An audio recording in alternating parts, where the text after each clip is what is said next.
Welcome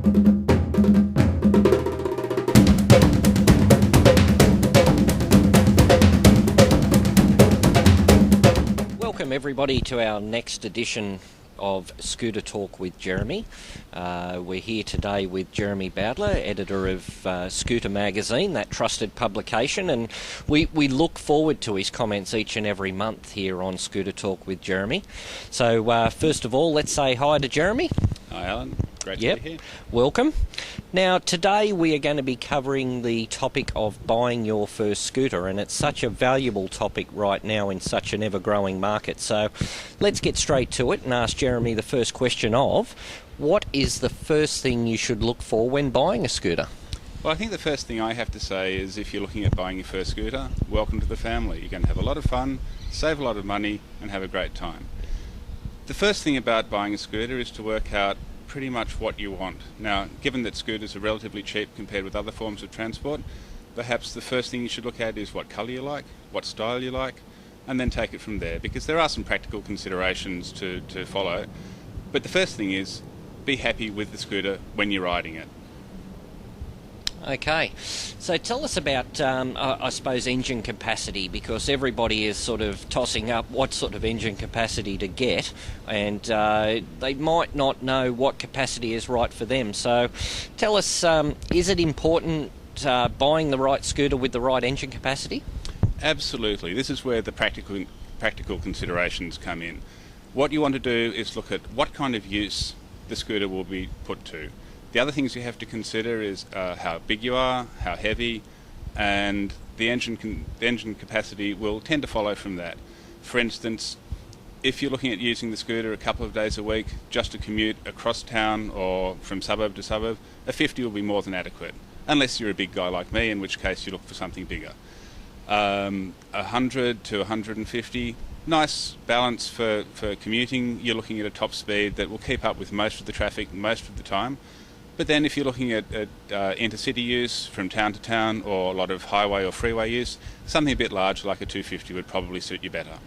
Okay, and what about when I'm physically sitting on the scooter in the showroom? Is it important that I can get both feet flat to the ground, or do I just need to get one or neither? Well, since this is your first scooter, you need to have something that you're comfortable with. It's no good getting something that you feel intimidated by. So when you're in the showroom, sit on the scooter, off the stand, hold it up, make sure that the weight is something that you're comfortable with, the balance that you find is right. And yes, I'd say when the bike is off the stand, both feet flat on the ground is a good idea. Now, seat height has a lot to do with that, but that's not the only thing to consider. One thing to look at is the actual width of the seat, because a low, wide seat may be harder for you to get your feet around than a high, narrow seat. So really it is a question of going to a shop, get the scooter off the stand, sit on it and see how comfortable you are. Okay, that's good advice.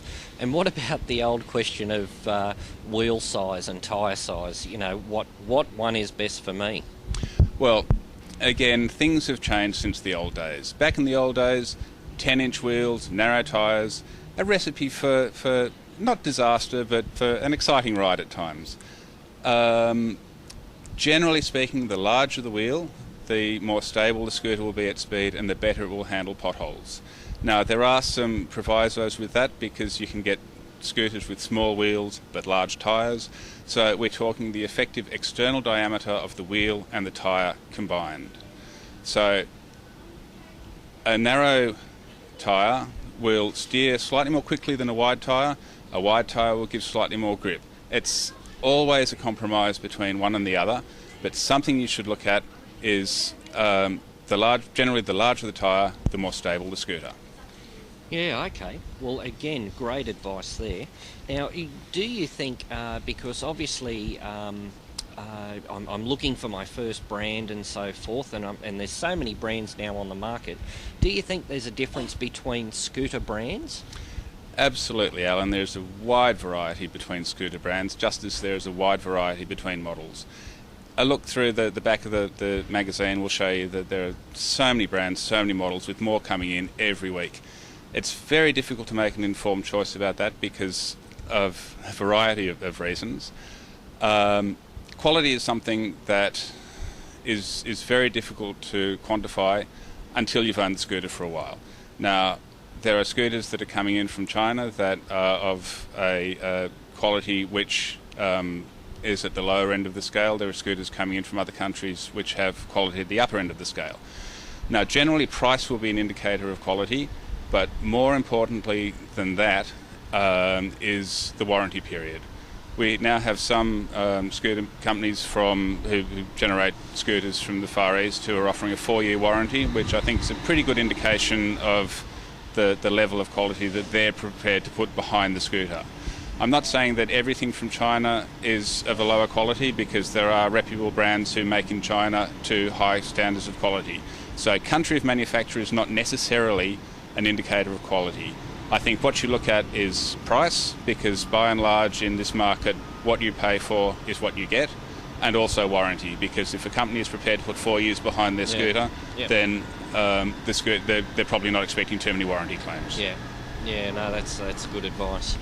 Okay, and last of all, I suppose what we should do is look at the age-old question of new or used. I think, given my previous comments about warranty, a new scooter is probably a good thing. And when you're looking at new scooters, you're looking at things that are from as little as $16.99 plus on-road costs. So compared with a car, compared with a motorcycle, compared with a private jet, scooters are very, very affordable. There are things that you can place on your credit card, so you can just pay off the interest. If you don't like it, you can sell it. You're not going to lose too much money. So generally, I'd be looking at a new scooter. Yeah, no, fantastic. That's great advice. So, look, guys, that sums up our day today, looking at what to look for when buying a new scooter. So, again, we thank Jeremy for his time, and we'll see you next time on Scooter Talk with Jeremy.